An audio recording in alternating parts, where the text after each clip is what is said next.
அன்பார்ந்த பெரியவர்களே, தாய்மார்களே, இப்பொழுதுமே நம்முடைய ரோட்டரி டிஸ்ட்ரிக்ட் கான்ஃபரன்ஸ் அங்கே போகும் பொழுதெல்லாம்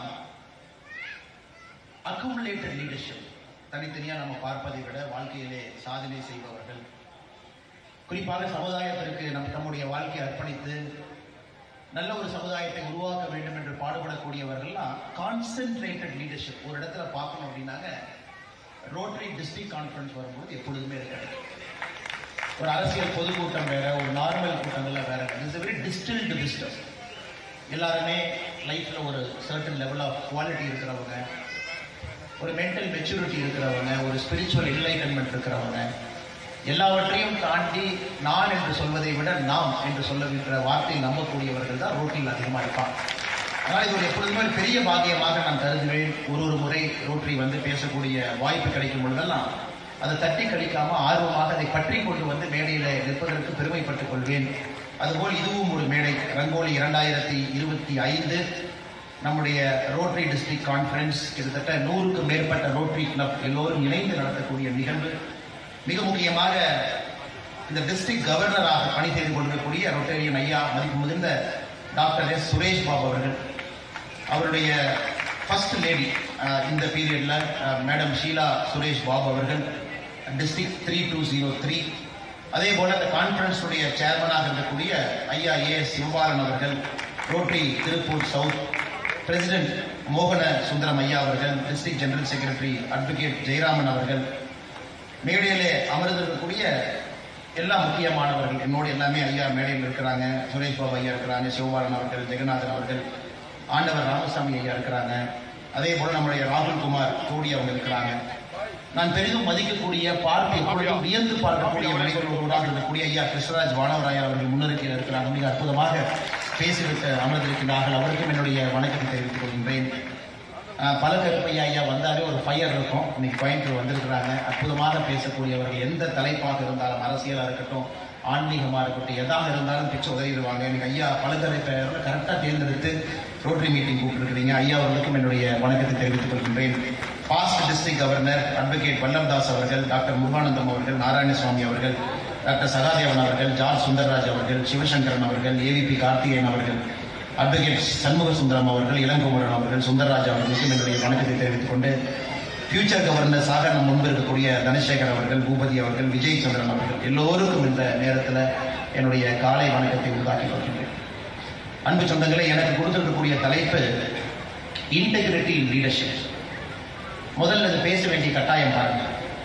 இன்டெகிரிட்டி இன் லீடர்ஷிப் நம்ம ஊர்ல பேச வேண்டிய கட்டாயம் நமக்கு வந்திருக்கு. காரணம், லீடர்ஷிப்போட இன்பில்ட் குவாலிட்டி இன்டெகிரிட்டி இல்லாமல் ஒரு லீடர்ஷிப் கிடையாது.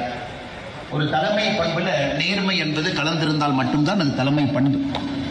ஆனால் சுற்றி இருக்கக்கூடிய உலகத்தை நாம உற்று பார்க்கும் பொழுது, ஒரு பேப்பரை நம்ம திறந்து பார்க்குறோம், கார்பரேட் ஸ்கேம். ஏதாச்சும் ஒரு பேப்பரில் ஒரு பக்கத்தில் ஒரு இடத்துல கார்பரேட் ஸ்கேம் இருக்கும். ஏன் ஸ்போர்ட்ஸுக்குள்ளே போகிறோம், அதில் ஒரு டோப்பிங் அது சம்மந்தமாக இருக்கும். நல்ல வரக்கூடிய கம்பெனி, ஸ்டார்ட் அப், பைஜு போன்ற நிறுவனங்கள்லாம் இந்தியாவுடைய ஒரு 2-3 ஆண்டுகளுக்கு முன்பு ஹையஸ்ட் மார்க்கெட் வேல்யூவேஷன் இருக்கக்கூடிய கம்பெனி இன்னைக்கு ஒன்றுமே இல்லாமல் ஒரு காகித குப்பையாக சில கம்பெனிகள் மாறி இருக்கு. அதையும் பார்க்குறோம். ஸோ எல்லா இடத்துலையும் சுற்றி பார்க்குறோம். அரசியல்வாதிகள் தவறு செய்து மாற்றதை பார்க்குறோம். ஒரு சினிமா நடிகராக இருந்தாலும் பர்சனல் லைஃப்பில் ஒரு ஸ்கேம், அதையும் டிவியில் பார்க்குறோம். ஸோ இன்னைக்கு காட்சி ஊடகம் பார்த்தீங்கன்னா இது ஒரு வியாபாரமாக மாற்றி, இன்டெகிரிட்டி இல்லாமல் இருக்கிறத ஒரு வியாபாரமாக மாற்றி ஒரு டிஆர்பியாக அது ஒரு சென்சேஷனல் நியூஸாக ஓட்டுறதையும் நம்ம பார்க்குறோம். அப்போ வளர்ந்து வர்ற குழந்தைங்களுக்குலாம் என்னென்னா, இதையெல்லாம் செஞ்சால் நம்ம ஃபேமஸ் ஆகுமா, அப்போ இதையெல்லாம் நம்ம செஞ்சுக்கிட்டே இவங்கள மாதிரி இருந்தோம் அப்படின்னா நமக்கு ஒரு நியூஸ் வேல்யூ கிடைக்குமா அப்படிங்கிற உலகத்துக்குள்ளே நம்ம என்ட்ராயிருக்கோம். அதனால் மிக முக்கியமாக இந்த ரோட்டரி ஃபங்க்ஷனில் இன்டெகிரிட்டி இன் லீடர்ஷிப், தலைமை பண்பில் ஒரு நேர்மை அப்படிங்கிறத பற்றி பேச வேண்டும் என்று நீங்கள் விருப்பப்படுறேன்.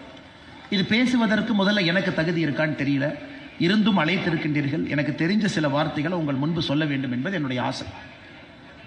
எல்லாருமே அப்ரஹாம் லிங்கன் அடிக்கடி பேசுவாங்க, அவரை பற்றி பேசுவாங்க, உயர்ந்த ஒரு மனிதன் சொல்லுவாங்க. இந்த ஸ்டீஃபன் ஸ்பீல்பர்க் அவர் லிங்கன் ஒரு படம் எடுத்திருக்காங்க, ஒரு அற்புதமான ஒரு ஆங்கில படம். ஸ்டீஃபன் ஸ்பீல்பர்க் வந்த படத்தில் ஒரு சிறந்த படம். அந்த படம் முடியும் பொழுது லிங்கனை பற்றி ஒரு சின்ன கோட் போடுவார் Stephen Spielberg. The greatest measure of the 19th century passed by the purest man in America, aided and abetted by corruption அப்படின்னு அந்த கோட் அந்த மூவி முடியுங்க. அதை அந்த காலகட்டத்தில் 1860 காலகட்டத்தில் தடியஸ் ஸ்டீவன்ஸ் அப்படிங்கிற ஒரு செனட்டர் அவர் சொன்னதான் அந்த கோர்ட்டுக்கு சொல்லியிருப்பாங்க. The greatest measure of the 19th century அப்படின்னா ஸ்லேவரி அபாலிஷ் பண்ணது. அமெரிக்காவில் ஸ்லேவரி இருந்துச்சு, அது அப்ரஹாம் லிங்கன் அவருடைய காலகட்டத்தில் சிவில் ரைட்ஸ் ஆக்டில் அபாலிஷ் பண்ணிட்டார். Done by the purest man in America. அமெரிக்காவில் அந்த காலகட்டத்தில் வாழ்ந்த நேர்மையான மனுஷன் எப்படி பண்ணார்? Aided and abetted by corruption. So அந்த 13th அமெண்ட்மெண்ட் அமெரிக்கன் கான்ஸ்டியூஷனுக்குள்ளே கொண்டு வர்றதுக்கு அப்ரஹாம் லிங்கன் அவர்கள் ஒருத்தருக்கு, தம்பி உனக்கு என்ன வேணும், பணம் வேணுமா, சரி வாங்கிட்டு ஓட்டு போடு, உனக்கு என்ன வேணும், தொகுதிக்கு 2 திட்டங்கள் வேணுமா, வாங்கிட்டு ஓட்டு போடு, ஒருத்தராக பை பண்ணி அவருடைய சைடில் அந்த ஓட்டை மாற்றுவார். ஸோ அப்புறம் தான் அமெரிக்காலேயே 13th அமெண்ட்மெண்ட் பாஸ் ஆகும். ஸோ இது ஒரு லீடர்ஷிப்பில் ஒரு ஸ்டடிங்க. ஒரு லீடர்ஷிப் எடுத்து நம்ம கிளியராக பார்க்கும் பொழுது ஒரு மொமெண்ட்ஸ் ஆஃப் செல்ஃப் டவுட்டில் ஒரு முக்கியமான காலகட்டத்தில் ரோடு 2 இடத்துல பிரியுது, ஒரு லீடர் அங்கே நிற்கிறாரு. ஒரு அரசாங்க அதிகாரிகிட்ட பணம் கொடுத்து தான் ஒரு வேலையை செய்ய முடியும், அது மூலமாக தான் நமக்கு ஒரு கான்ட்ராக்ட் கிடைக்கும், அது மூலமாகத்தான் ஒரு 1000 பேருக்கு வீட்டில் அடுப்பெரிய வைக்க முடியும், இல்லாட்டி நமக்கு ஒரு லேண்டு கிளியரன்ஸ் கிடைக்காது, இல்லாட்டி நமக்கு இது கிடைக்காது. இது ஒரு ரோடு. இல்லை இது எதுவுமே நான் செய்ய மாட்டேன், நான் இந்த ரோட்டில் மட்டும்தான் போவேன், நான் பணம் கொடுக்க மாட்டேன், ஒரு ஸ்கொயர் ஃபீட்டுக்கு பணம் கொடுக்க மாட்டேன், கிளியரன்ஸ்க்கு நான் பணம் கொடுக்க மாட்டேன், அக்ரிகல்ச்சர் ஜோன் கன்வர்ஷன் கமர்ஷியல் லேண்டுக்கு நான் கொடுக்க மாட்டேன், என்னானாலும் பார்த்துக்கலாம், பொல்யூஷன் கண்ட்ரோல் போர்டு முன்னாடி நான் திருப்பூர் யாராச்சும் தொழிலதிபரில் இருக்கிறீங்க, பின்னலாடை தொழிலதிபர், நான் கை கட்டி நிற்க மாட்டேன், நான் பார்த்துக்கலாம். இது என்னை பொறுத்தவரை இதுதான் ஒரு டிசிஷன் மேக்கிங்கில் உங்களுக்கு இருக்கக்கூடிய மிக முக்கியமான பிரச்சனை. நீங்கள் ரொம்ப வெயின் பண்ணுவீங்க, இது செய்யலாமா செய்ய வேண்டாமா, நாம் இதை செய்யாமல் இந்த ரோட்டில் போகிறோம், அப்போ நம்ம சுற்றி இருக்கக்கூடிய 1000 பேருக்கு என்ன ஆகும்? இழுத்து மூடிடுவாங்க, லேபிள் இன்ஸ்பெக்டர் வருவாங்க, செக் பண்ணுவாங்க. ஒரு பவர் சென்டரை எதிர்த்து நிற்க வேண்டிய கட்டாயம். எந்த கவர்மெண்ட் இருந்தாலும் பரவாயில்லைங்க, இன்னைக்கு நாளைக்கு நேற்று முந்தா நேற்று வர்ற கவர்மெண்ட் போன கவர்மெண்ட் யாரும், நான் எந்த ஒரு அரசையும் நான் கை நீட்டி கை காட்டலை. ஸோ இங்கே இருக்கக்கூடிய பெரும்பான்மையான தலைவர்களுக்கு உங்களுக்கு இருக்கக்கூடிய அடிப்படை பிரச்சனை என்பது, நீங்கள் எடுக்கக்கூடிய முக்கிய முடிவுகள் எப்பொழுதுமே 2 ரோடு உங்கள் முன்னாடி இருந்துகிட்டே இருக்கும். இப்படி போகலாமா, இப்படி போகலாமா, எப்படி போவீங்க? நான் உங்களுக்கு சில கேள்விகள் வைக்கிறேங்க, அதன் பிறகு என்னுடைய சில விஷயங்களை நான் அதில் பேசுகிறேன். 2வது நமக்கு இருக்கக்கூடிய அடிப்படை பிரச்சனை, வீட்டுக்குள்ள நமக்கு ஒரு உருவம் இருக்கு. We are a father, we are a mother, we are a son, we are a daughter. வீட்டுக்கு வெளியே நமக்கு ஒரு சோஷியல் ரோல் இருக்கு. நம்ம ஒரு பிஸ்னஸ் மேன், ரோட்டரியில் member, Rotary governor, Rotary president. Friends கிட்ட நமக்கு ஒரு ரோல் இருக்கு. இந்த 3லும் நம்முடைய பிஹேவியர் ஒரே மாதிரி இருக்கா, இல்லை 3லும் வேற வேற பிஹேவியர் இருக்கா? வீட்டுக்குள்ள ஒரு மாதிரி இருக்குமா, வெளியே ஒரு மாதிரி, சோஷியல் ஒரு மாதிரி இருக்குமா, பர்சனல் லைஃப்ல ஒரு மாதிரி இருக்கிறோமா? தினமும் நமக்கு வரக்கூடிய பிரச்சனைகள். நான் வீட்டை சுத்தமாக வச்சிருப்பேன், ஆனால் ரோட்டில் குப்பை போடுறதை பற்றி நான் கவலைப்பட மாட்டேன். ஒரு காவல்துறை பார்க்கல அப்படின்னா கூட ஒரு டிராஃபிக் லைட்டை பிரேக் பண்ணுறதை பற்றி நான் கவலைப்பட மாட்டேன், யாரும் என்னை பார்க்கல, யாருமே இல்லை, இரவு 11 மணிக்கு டிராஃபிக் லைட் போட்டிருக்காங்க, யாருமே பார்க்கல அப்படின்னா கூட நான் வண்டியை நிறுத்த மாட்டேனா? இது நீங்கள் சந்திக்கக்கூடிய 2வது சவால். ஒரு சொசைட்டியில் த சோ கால்ட் ஸ்மால் கிரைம்ஸ், இது ஆங்கிலத்தில் சைக்காலஜியில் புரோக்கன் விண்டோ தியரின்னு சொல்லுவாங்க. அதாவது ஒரு சின்ன ஒரு வீடு இருக்கு, நடந்து போகும் பொழுது அந்த வீட்டில் ஒரு கண்ணாடி இருக்கு, அந்த கண்ணாடி உடஞ்சிருக்கு, அந்த உடஞ்சி போன கண்ணாடியை 2 பேர் பார்த்துட்டு போவாங்க. அடுத்த நாள் ஒருத்தர் வருவார், கண்ணாடி உடஞ்சிருக்கும், ரிப்பேர் பண்ணியிருக்க மாட்டாங்க. ஓ, அப்போ இந்த இடத்துல நம்ம யூரினேட் பண்ணலாமாட்டிருக்கு, கண்ணாடியே உடஞ்சிருக்கு, அப்கீப் இல்லை, மெயின்டெனன்ஸ் இல்லை, அங்கே யூரினேட் பண்ணுவாங்க. 10 நாள் கழிச்சு இன்னொருத்தர் பார்ப்பார், என்னப்பா இங்கே யூரினேட் பண்ணியிருக்காங்க, கண்ணாடி உடஞ்சிருக்கு, அப்போ யாருமே வரமாட்டாங்களாட்டிருக்கு, நாம் இங்கே வழிப்பறை பண்ணலாம். ஸோ இந்த சைக்காலஜியில் இந்த புரோக்கன் விண்டோ தியரி என்ன சொல்லுதுனாங்க, குற்றங்கள் எங்கே நடக்க ஆரம்பிக்குதுன்னா, எங்கே ஒரு சிறிய குற்றம் நடந்து அதை கண்டுக்காமல் விடுறோமோ, அது அக்குமுலேட் ஆகி ஆகி ஆகி ஆகி ஒரு பெரிய குற்றம் நடப்பதற்கு அதை விதை போடும். அந்த இடத்துல பார்த்தீங்கன்னா 1 வருஷம் கழிச்சு ஒரு ரேப் நடக்கும், 1 வருஷம் கழிச்சு ஒரு பெண் நடந்து போகும் பொழுது கையை பிடிச்சி இழுக்கலான்னு ஒருத்தனுக்கு தோணும். ஏன்னா அந்த சின்ன விஷயத்தை நம்ம சரி பண்ணல, ஒரு கிராஃபிட்டியை சரி பண்ணல, சுவரில் கிறுக்கிறாங்க சரி பண்ணல, அந்த விண்டோவை யாரோ ஒரு அதிகாரி ஃபிக்ஸ் பண்ணல. ஸோ இது நம்ம சமுதாயத்தில் அடிக்கடி பார்க்கக்கூடிய பிரச்சனை, ஒரு சோஷியல் இன்டெகிரிட்டி. பொது வாழ்க்கையில் நம்முடைய பிஹேவியர் தனிப்பட்ட நபராக இருந்தாலும் சரி, ஒரு லீடர்ஷிப் எபிலிட்டியில் நம்ம இருந்தாலும் சரி, ஒரு சின்ன விஷயத்தை நம்ம கையால் ஆகாதனால வரக்கூடிய பிரச்சனைகள் என்ன அப்படி. இன்னைக்கு ரோட்டரியில் நாம் எல்லாருமே இங்கே அமர்ந்திருப்பது தனிப்பட்ட வாழ்க்கையில் உங்களுடைய தலைமை பண்பை எப்படி மேம்படுத்துவது, பொது வாழ்க்கையில் உங்களுடைய தலைமை பண்பை எப்படி சீர்தூக்கி பார்ப்பது, இந்த ரெண்டு விஷயத்துக்காகத்தான் நாம் இருக்கோம். பொது வாழ்க்கையில் நாம் எப்படி இருக்கணும், அதே போல் நம்ம ஒரு business life, personal life, professional லைஃப்பில் நம்முடைய பிஹேவியர் எப்படி இருக்கணும். இதற்கு பல விஷயங்கள் இருக்கு. நான் லிங்கன்ல இருந்து ஆரம்பிச்சேன். கிரேட்டஸ்ட் மேன், அற்புதமான ஒரு மனிதர். அதெல்லாம் ஒரு பக்கம் நம்ம பார்க்குறோம். இன்னொரு பக்கம் ஒரு டெமோக்ரஸியில் ஒரு பெரிய விலை கொடுத்து தான் லிங்கன்னால சில விஷயத்தை செய்ய முடிஞ்சது. ஒருவேளை அவர் செய்யலை அப்படின்னா லிங்கனுக்கு அப்புறம் வந்தவங்க இன்னும் ஒரு 30-40 ஆண்டுகள் எடுத்திருக்கலாம் ஸ்லேவரி அபாலிஷ் பண்றதுக்கு. ஆனால் அன்னைக்கு அவர் நான் செஞ்சே ஆகணும், நான் செய்யணும், இன்னைக்கு செய்ய ஆகணும். இன்னைக்கு நான் சில பேர்த்த நான் பணம் கொடுத்துனாச்சு விலைக்கு வாங்குவேன், சில செனட்டரை 13th அமெண்ட்மெண்ட்டுக்கு நான் சப்போர்ட் பண்ண வைப்பேன் அப்படின்னு அவர் அந்த வேலையை செஞ்சார். ஸோ ஹிஸ்டரியில் ஒரு சரித்திரத்தில் ஒரு சிச்சுவேஷனை நம்ம சீர்தூக்கி பார்க்கும் பொழுது, ஒரு கான்டெக்ஸ்ட்டை மாற்றி பார்க்கும் பொழுது நம்ம தவறான ஒரு உதாரணத்தை அங்கிருந்து நம்ம டிரைவ் பண்ணிடுவோம். ஓ, லிங்கன் செஞ்சது தவறு சொல்றவங்க இன்னைக்கு இருக்காங்க, லிங்கன் செஞ்சது சரி சொல்றவங்க இன்னைக்கு இருக்கிறாங்க. ஏன்னா அமெரிக்கா உருவான காலகட்டமே 1776. அப்போ போனீங்கன்னா கூட அப்பவே அவங்களால ஒரு நாட்டை உருவாக்க முடியல. ஓ, சவுத்தில் ஃபுல்லாக பிளாக் பீப்புள் இருக்காங்க, ஸ்லேவ்ஸ் இருக்கிறாங்க, நார்த்தெல்லாம் ஒயிட் இருக்காங்க, எப்படி ஒரு நாடு ஒன்றாக இருக்க முடியும்? அப்புறம் அமெரிக்கன் கான்ஸ்டியூஷன்ல 1776 ஒரு வார்த்தையை பயன்படுத்துறாங்க, 3/5 காம்ப்ரமைஸ். ஓகே, எல்லாரும் சமம் கிடையாது. 5 பேர் கருப்பா இருந்தா அவங்க போடுற ஓட்டு 3 பேர் வெள்ளையா இருந்தா போடுற ஓட்டுக்கு சமம் அப்படிங்கிறாங்க. 3/5 காம்ப்ரமைஸ் அமெரிக்கன் கான்ஸ்டிடியூஷனுடைய first compromise. 5 black people voting would be counted as 3 equal to 3 white votes. அப்ப அந்த பாப்புலேஷனை பேலன்ஸ் பண்றாங்க. அப்பதான் நம்ம பிரசிடென்ட்டையே செலக்ட் பண்ண முடியும். ஸோ அந்த காம்ப்ரமைஸ்ல 1776 கொடூரமா இருந்த காம்ப்ரமைஸை லிங்கன் அவர்கள் கிட்டத்தட்ட 100 ஆண்டுகள் கழித்து 1860 காலகட்டத்தில் அதை ஒழிக்கிறார். ஸோ இந்த integrity and leadership, it's a very very tough concept to explain or talk or debate or ideating. ஒரு இடத்துல உட்காந்து நம்ம எல்லாரும் பேசுவது ரொம்ப ஒரு கஷ்டமான ஒரு வேலை. இது அப்படியே பகவத்கீதைக்கு போகிறோம். சரி, ரிலீஜியஸ் ஆஸ்பெக்ட்ல நமக்கு ஒரு சொல்யூஷன் கிடைக்குமா? பகவத்கீதை எடுக்கிறோம். மொத்தமாக உங்களுக்கு தெரியும், பகவத்கீதையினுடைய சாரம்சமே 2.5 மணி நேரம். 2.5 மணி நேரம் தான் கிருஷ்ண பரமாத்மா அர்ஜுனன்ட்ட பேசுறார். அதை 18 சாப்டர் நம்ம பிரிச்சிருக்கிறோம். முதல் சாப்டர் திருப்புறோம். சரி, இதுல இன்டெகிரிட்டியை பத்தி நமக்கு ஏதாச்சும் பதில் கிடைக்குமா? முதல் சாப்டர் எப்படி சொல்லுது? அர்ஜுனுடைய சந்தேகம், டவுட் ஆஃப் அர்ஜுன். அர்ஜுனாக்கு இருக்கக்கூடிய டவுட்டை கேட்கிறார். அதை ஃபுல்லா கிருஷ்ண பரமாத்மா பொறுமையா கேட்டுக்கிறார். சரிப்பா, உன் டவுட் எல்லாம் சொல்லு, என்ன உன் டவுட் பிரச்சனைன்னு சொல்லு.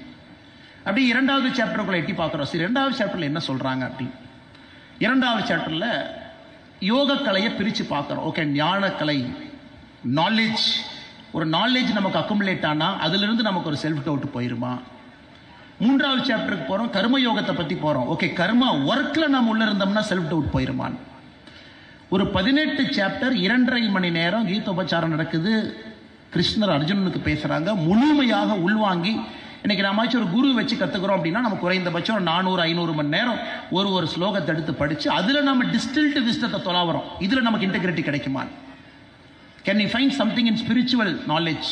How to live our life, how to live a perfect life, how to live a life of integrity. அதில் வரக்கூடிய காஸ்ட்டை நம்ம பே பண்ணுறதுக்கு தயாராக இருக்கும் அப்படி. இப்போ நான் 3வது ஒரு இடத்துக்கு வர்றேங்க. காஸ்ட் அப்படிங்கிற வார்த்தையை பயன்படுத்துகிறேன். Integrity in leadership always comes with a cost. இப்போ நம்ம யாராச்சும் நான் இன்டெகிரிட்டியோட நான் லீடர்ஷிப்பில் இருப்பேன், ஆனால் அதற்கான விலையை நான் பே பண்ணுறதுக்கு தயாராக இல்லை அப்படின்னு நினைச்சாங்கன்னா probably they're living in a fool's paradise. ஏன்னா இது ரெண்டும் ஒரே இடத்துல நடப்பதற்கு சாத்தியமே இல்லை. We have to pay a cost, a social cost. அது நம்ம ஊரில் அதை நம்ம வாலண்டரியா வில்லிங்கா அதை நம்ம பே பண்ணும் பொழுது நம்ம மனசுக்குள்ள ஒரு சஞ்சலனம் இருக்காது. வாலண்டரியா it's okay, I will pay price, no problem. ஏன்னா நீ கிளியரன்ஸ் கொடுக்குறதுக்கு 30 நாள் ஆகுமா? போயிட்டு போகுது. ஏன்னா ஒரு 4 டைம் டார்ச்சர் பண்ணுவியா? பண்ணிக்க. ஒரு 4 கவர்மெண்ட் பில்டிங்கில் ஏறி இறங்க சொல்லுவியா? பார்த்துக்கலாம். இல்லை 4 இடத்துக்கு நான் பெட்டிஷன் போடணுமா? போட்டுக்கலாம். This is one way. அதனால் இன்டெகிரிட்டி இன் லீடர்ஷிப் அப்படின்னு நாம் போகும் பொழுது இன்னைக்கு நம்முடைய குழந்தைகளுக்கு நாம் சொல்லிக் கொடுக்க வேண்டியது, it is not a straight line path. ஒரு நேர்கோட்டு பாதையில் பயணம் செய்யக்கூடிய விஷயம் அது இல்லை. எந்தவித எதிர்பார்ப்பும் இல்லாம அதற்கான விலையை கொடுப்பதற்கு ஒரு மனிதன் தயாராக இருக்கும் பொழுது அந்த லீடர்ஷிப்ல அந்த மனிதன் ஒரு இன்டெகிரிட்டியை கொண்டு வர முடியும். Lincoln paid a price with his life. Martin Luther King paid a price with his life. The great Mahatma Gandhi paid a price with his life. இவங்க எல்லாத்துக்குமே தெரியுங்க, அவங்க யாரும் முட்டாள்கள் கிடையாது. Everybody knows. இந்த பாத்துல போகும் பொழுது அன்காம்ப்ரமைசிங்காக சில விஷயங்களை நம்ம செய்யும் பொழுது உயிரையே கொடுப்பதற்கு இந்த தலைவர்கள் எல்லாமே தயாராக இருந்தாங்க. பல இடத்துல நம்ம பார்த்துருக்கோம். அதனுடைய net effect, society has become a better place. நம்ம வாழக்கூடிய சமுதாயம் அவங்க உள்ள வந்ததை விட நமக்கு விட்டுட்டு போன சமுதாயம் பெட்டரா இருக்கு. ஏன்? Pandavas paid a price. அவ்வளவு தூரம் நாம் ஏன் போக? மகாபாரதத்தில் பாண்டவர்கள் பெய்ட் அ பிரைஸ். அவங்களுடைய குடும்பத்தில் எந்த குழந்தையும் மகாபாரதத்தினுடைய எண்டில் no child is alive, no child is alive, எல்லாரும் அவுட், எல்லாரும் அவுட். மகாபாரதத்தை பற்றி பேசுகிற மகாபாரதத்தினுடைய நிறைவு என்ன, பாண்டவர்களுக்கு என்ன ஆச்சு அப்படின்னு யாராச்சும் கூர்மையாக உட்கார்ந்து பார்க்கும் பொழுது நமக்கு தெரியும். தி கிரேட் பாண்டவாஸ் ஆல்சோ பேட் அ பிரைஸ். ஆனால் இதில் கொஸ்டின் என்னன்னா, அந்த பிரைஸை நாம் வில்லிங்காக பே பண்ணுறோமா? நாம் ஏற்புடைய கருத்தோடு இல்லை, நான் இப்படி தான் இருப்பேன், இப்படி தான் என் லைஃப்பை வாழுவேன், நான் இப்படி இருக்கும் பொழுது எனக்கு உள்ள எந்த விதமான இன்டர்னல் கான்ட்ரடிக்ஷன் கிடையாது, I am accountable to my action, என்னுடைய முடிவுக்கு நான் பொறுப்பேற்றுக் கொள்கின்றேன், அதனால் கொடுக்கக்கூடிய விலையை பற்றி நான் கவலைப்பட போவதில்லை என்று நினைக்கும் பொழுது probably we are moving towards a perfect life. பகவத்கீதையினுடைய சாராம்சத்தை எங்கேயோ தொட்டு பார்த்த ஒரு ஃபீலிங் நமக்கு இருக்கும். என்னுடைய ஆக்ஷனுக்கு நான் அக்கௌண்டபிள், அதுக்குன்னு ஒரு முடிவெடுக்காம நான் இருக்கிறேன், ஒரு ஸ்டேட் ஆஃப் இன்ஆக்ஷன்ல இருக்கேன், அதுவும் தப்பு. ஒரு முடிவு எடுக்கணும், அது என்னுடைய சுவதர்மம், என்னுடைய தர்மம், அந்த வேலையை நான் செய்யணும். அதனால தான் இந்த தலைப்பு நீங்கள் கொடுக்கும் பொழுது இன்டெகிரேட் லீடர்ஷிப்னு ஒரு 4 எக்ஸாம்பிளை யாருனாலே கொடுக்க முடியாது சார். ஏன்னா என்னுடைய வாழ்க்கையும் அப்படிப்பட்ட வாழ்க்கை இல்லை. இங்கே இருக்கக்கூடிய யாருமே கையை உயர்த்தி அப்படி நம்ம சொல்ல முடியாது. சிச்சுவேஷன் இடத்துக்கு தகுந்தால் போல யோசிச்சு, ஆனால் எல்லா இடத்துலையும் நம்முடைய ஆக்ஷனுக்கு நம்ம அக்கௌண்டபிளாக இருக்கிறோமா? ஏன் அவ்வை மூதாட்டி, நிறைய நம்ம அவ்வை மூதாட்டினுடைய ஆத்திச்சூடி எல்லாமே நம்ம படிக்கிறோம். நல்வழி 41 கதைகள். நல்வழியில் அவ்வை மூதாட்டி அவங்க நமக்கு ரொம்ப டிஸ்டில்டு விஸ்டம் கொடுக்குறாங்க. எனக்கு அந்த 41 ரொம்ப ரொம்ப பிடிச்சது, ஆற்றங்கரையின் மரமும் அரசரிய வீட்டிருந்த வாழ்வும் விழுமன்றே. எப்படி சொல்றாங்க பாருங்க, ஆற்றங்கரையின் மரமும் அரசரிய வீட்டிருந்த வாழ்வும் விழுமன்றே, ஏற்றம் உழுதுண்டு வாழ்வதற்கு ஒப்பில்லை கண்டீரோங்கிறான். ஆத்துக்கு பக்கத்தில் இருக்கக்கூடிய மரம் அது விழத்தான் போகுது. ஒரு பெரு வெள்ளம் வரும் பொழுது ஆத்துக்கு பக்கத்தில் மரம் இருக்கும். அப்பா, நான் ஆத்துக்கு பக்கத்திலேயே இருக்கிறேன், எனக்கு எப்பொழுதும் வறட்சியே கிடையாது, எப்பொழுதும் எனக்கு தண்ணீர் கிடைக்கும். ஆனால் தூரமாக இருக்கிற ஒரு மரம் கொஞ்சம் துக்கத்தில் இருக்கும். நான் ரொம்ப தூரமாக இருக்கேன், ஆனால் பக்கத்தில் இருக்கிற மரத்துக்கு எப்பவுமே தண்ணி இருக்கு. ஆற்றங்கரையின் மரமும் அரசரிய வீட்டிருந்த வாழ்வும், என்னை போல் ஆட்களுக்கு பவர் சென்டருக்கு பக்கத்தில், பவர் சென்டரில் பவரில் இருக்கிறவங்க, அரசரிய வீட்டிருந்த வாழ்வும் விழுமன்றோ, இது கண்டிப்பா விழத்தான் போகுது. ஆனா விழாத வாழ்க்கை என்ன? அவை மூதாட்டின்னு ஒரு ஸ்டெப் முன்னாடி போறாங்க. விழாத வாழ்க்கை என்ன? ஏற்றம் உழுதுண்டு வாழ்வோருக்கு ஒப்பில்லை கண்டீரோங்கிறாங்க. விவசாயம் பார்த்து பிழைக்கக்கூடியவருடைய வாழ்க்கை எப்பொழுதும் விழாது. ஒரு ஸ்டெப் அவங்க மேல போய்கிட்டே தான் இருப்பாங்க. எவ்வளவு டிஸ்டில்டா, எவ்வளவு அற்புதமா சொல்றாங்க பாருங்க. ஏன்னா பக்கத்தில் இருக்கக்கூடிய மரமும், அந்த தண்ணீர் எனக்கு இருக்கு, நான் ஆத்து பக்கத்தில் இருக்கேன் அப்படின்னு நினைக்கக்கூடிய மரமும் பெருவெள்ளத்திலே முதல் மரமாக அது விழுந்து தான் ஆகணும். நான் பவரில் இருக்கேன், பவர் சென்டரில் இருக்கேன், நான் அதை பண்ணுறேன் இதை பண்ணுறேன்னு நினைக்கிறவங்க ஒரு நாள் இல்லை என்றால் ஒரு நாள் விழுந்து தான் ஆகணும். விழாதவர்கள் யார் என்பதை சொல்கிறாங்க. அதனால் அருமை சொந்தங்களே, என்னுடைய வேண்டுகோள் வேள்வி அப்படின்னு சொல்கிறத விடங்க, இன்னைக்கு நம்முடைய சமுதாயத்தில் இன்டெகிரிட்டியோட, நேர்மையோட ஒரு தலைமை பண்பை அணுகக்கூடிய மனிதர்கள் நமக்கு வேண்டும். அதற்கு அவர்கள் விலை கொடுப்பதற்கு தயாராக. ஒரு சைடு ஆஃப் காயின் மட்டும் ஓகே, இன்னொரு சைடு ஆஃப் காயின் அவங்க பார்க்காம இருந்தாங்கன்னா அது வேலைக்கு ஆகாதுங்க. அவங்க விலை கொடுப்பதற்கு தயாராக இருக்கும். இந்த ஊழல் பெயை ஒழித்து கட்டணும். இது வேர்ல்டு ஃபுல்லா பார்த்தீங்கன்னா PhD பண்ணாத ஆட்களே கிடையாது. கரப்ஷன் எப்படி ஒழிச்சு கட்டுறது? டிமாண்ட் சைடில் ஒழிக்கணுமா இல்லை சப்ளை சைடில் ஒழிக்கணுமா? lot of people have done solid research. பணம் கொடுக்கறனால கரப்ஷன் வாழுதா இல்லை பணம் வாங்குறனால கரப்ஷன் வாழுதா? நீங்கள் எல்லாமே பார்த்தீங்கன்னா it comes to the final conclusion, பணம் கொடுப்பதனால தான் கரப்ஷன் வாழுதோ தவிர பணம் வாங்குவதால் எங்கேயுமே கரப்ஷன் வாழ்றது கிடையாது. அப்போ நமக்கு என்லைட்டன்ஸ் இண்டிவிஜுவல்ஸ் வேணும். அவங்க தைரியமாக ஒரு முடிவு எடுக்கணும். எங்கேயோ ஒரு சர்க்காரி ஒரு கவர்மெண்ட் ஆபீசருடைய கையில் இருக்கக்கூடிய ஒரு சின்ன கிரீஸுக்காக கொடுக்கக்கூடிய நோட்டை அவங்க அதை கொடுத்து காஸ்ட் ஓகே 1 மாசம் டிலே ஆகிட்டு பார்த்துக்கலாம். எனக்கு இருக்கக்கூடிய ரிட்ரஸல் மெக்கானிசம் எல்லாத்தையும் நான் பயன்படுத்துறேன். சிபிஐக்கு எழுதுவேன், இவங்களுக்கு எழுதுவேன், அவங்களுக்கு எழுதுவேன், டிவிஎஸ்சிக்கு எழுதுவேன், பார்த்துக்கலாம், கோர்ட்டில் ரிட் பெட்டிஷனை போடுவேன், ஒத்த பார்த்துக்கலாம். அப்படியும் சில பேர் போறாங்க, சில பேர் பொறுமையா இருக்கிறாங்க.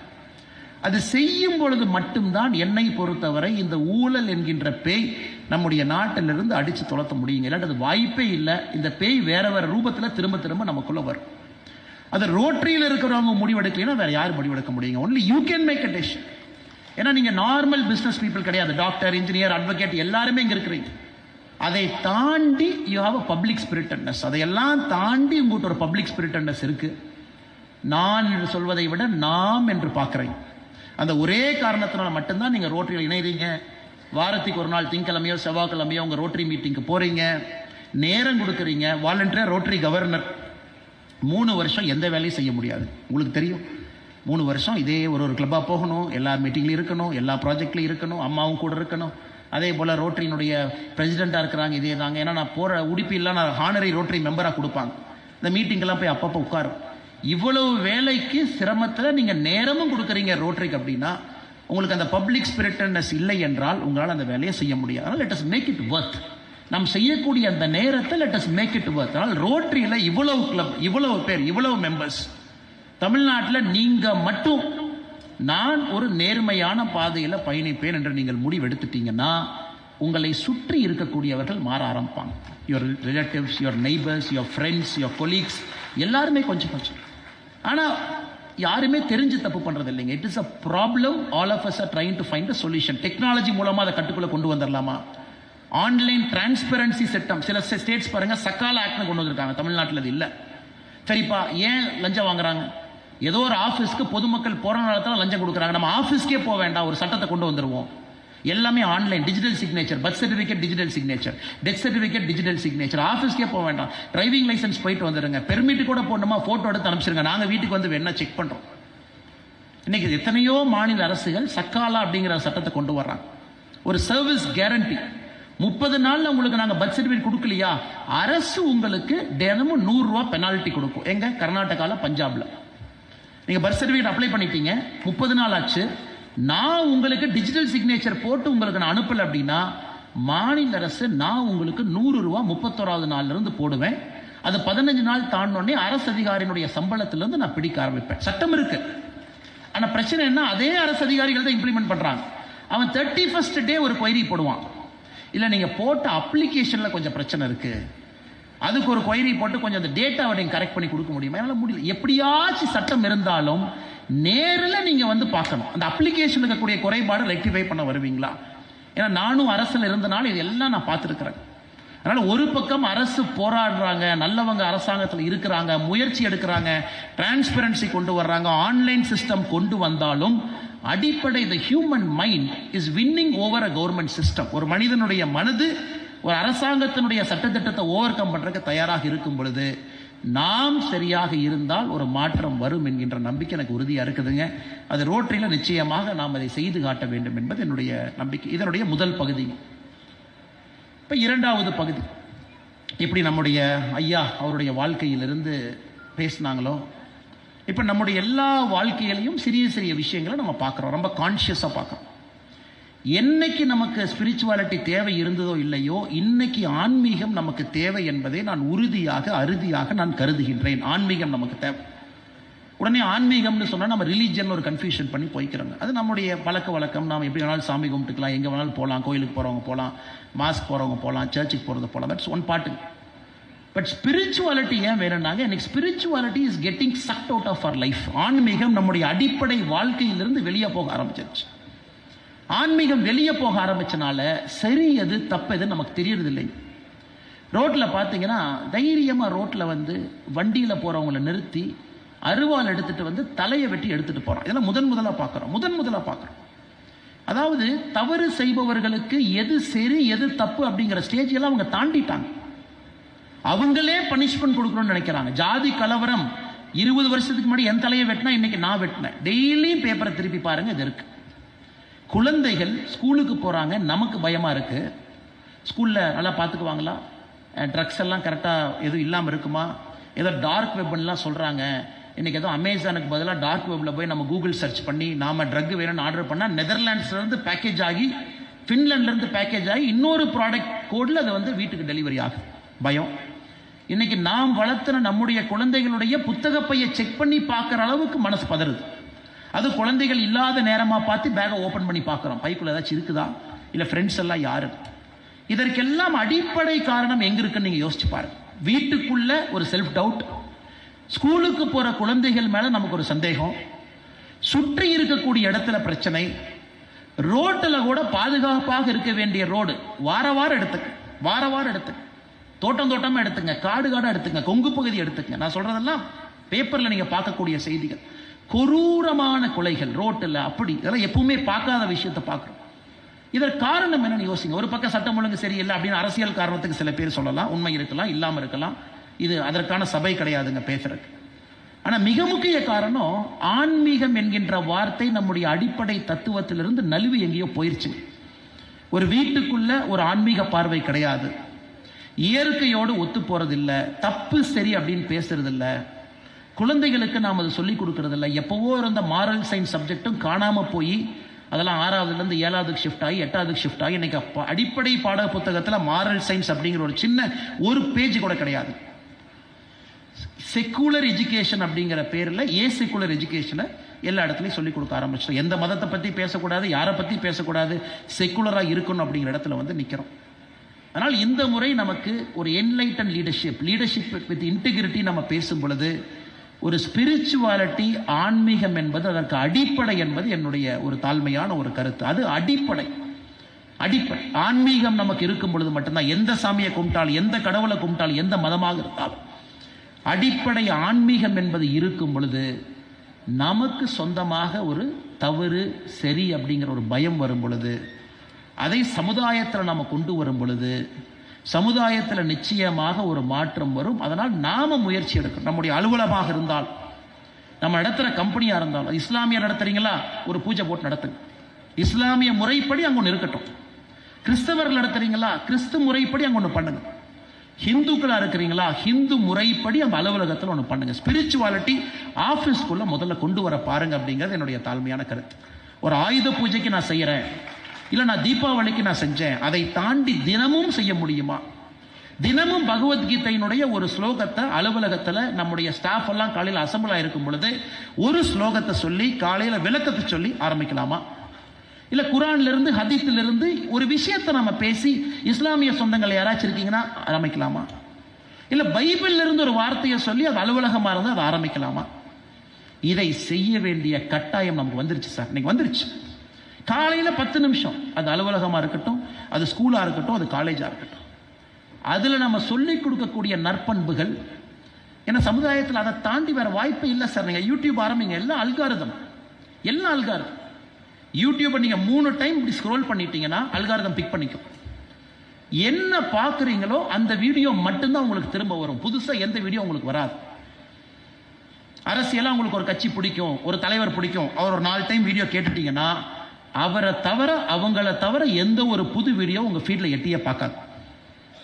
இல்லை நான் கிரிக்கெட் பார்ப்பேன், இல்லை நான் சினிமாவில் பார்ப்பேன், இந்த சிங்கரை பார்ப்பேன். நீங்களே பாருங்கள், உங்களால் இன்னைக்கு social medias designed in such a way, புது இன்ஃபர்மேஷன் உங்கள் செல்ஃபோனில் உங்கள் கண் முன்னாடி நிறுத்த முடியாது.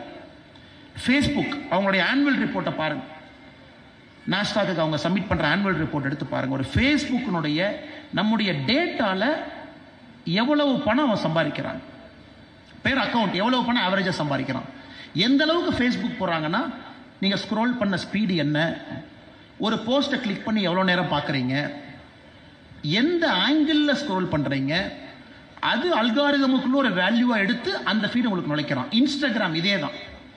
அப்படி இருக்கும் பொழுது ஒரு புதிய விஷயம் ஒரு மனிதனுக்கு எப்படி வருதுங்க? ஏன் நம்ம சொசைட்டி இன்னும் போலரைஸ் ஆகுது? ஏன் நமக்குள்ள சண்டைகள் இன்னும் பெருசாகுது? நான் நம்புகின்ற விஷயத்தை மட்டுமே நான் பார்க்குறேன், நான் நம்பாத விஷயங்களை நான் பார்க்கறதே கிடையாது.